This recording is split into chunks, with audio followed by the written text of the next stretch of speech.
Now everybody, we have a lot of news about the fourth stimulus check that I want you to know, so be sure to stay until the end of this video. My plan gets us back on track.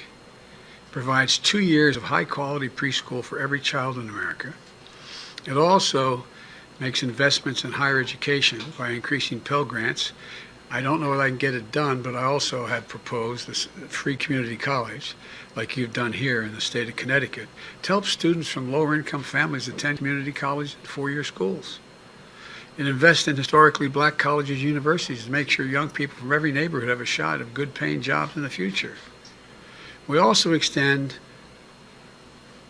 this lady's child tax credit,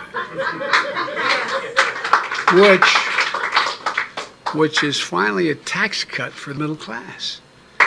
Now look, my friends on the other side never had any problem providing $2 trillion in tax cuts for the very wealthy. Look, I don't think you shouldn't be able to make $1 million or $1 billion. I'm a capitalist, but guess what? I'm also listed for 36 years as the poorest man in the Congress. But I make big money. I'm a president.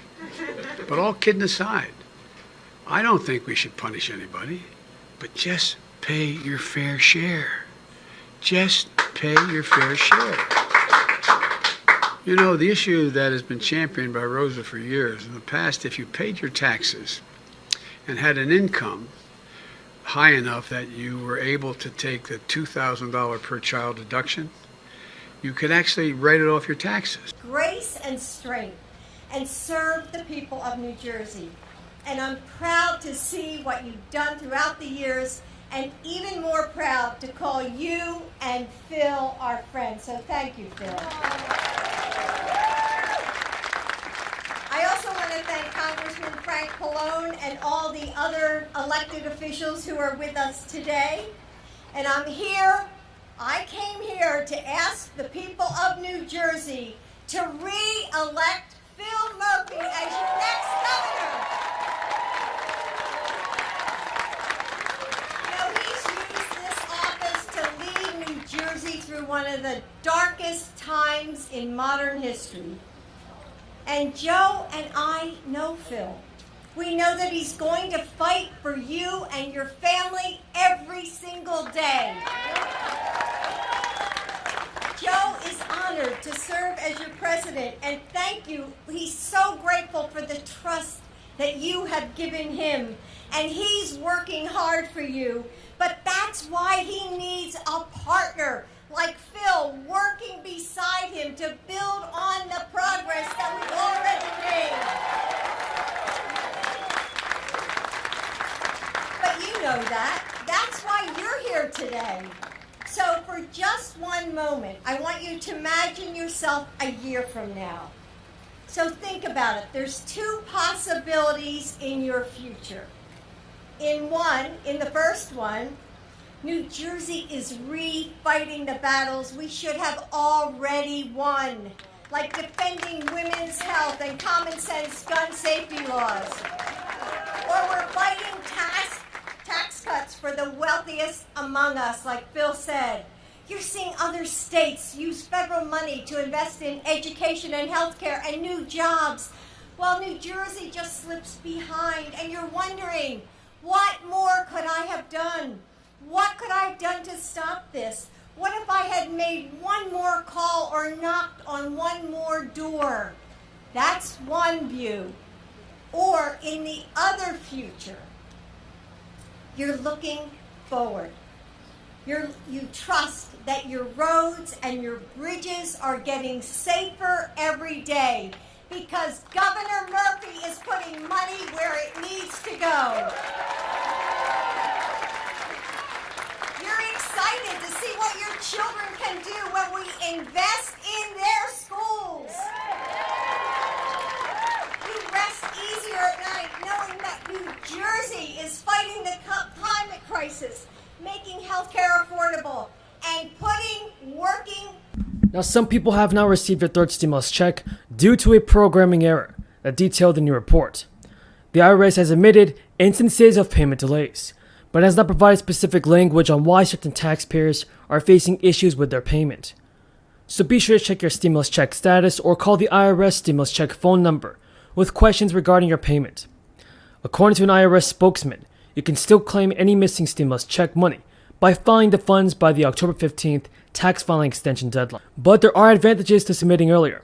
For one, the sooner you put in for any missing stimulus money, the sooner you may receive it.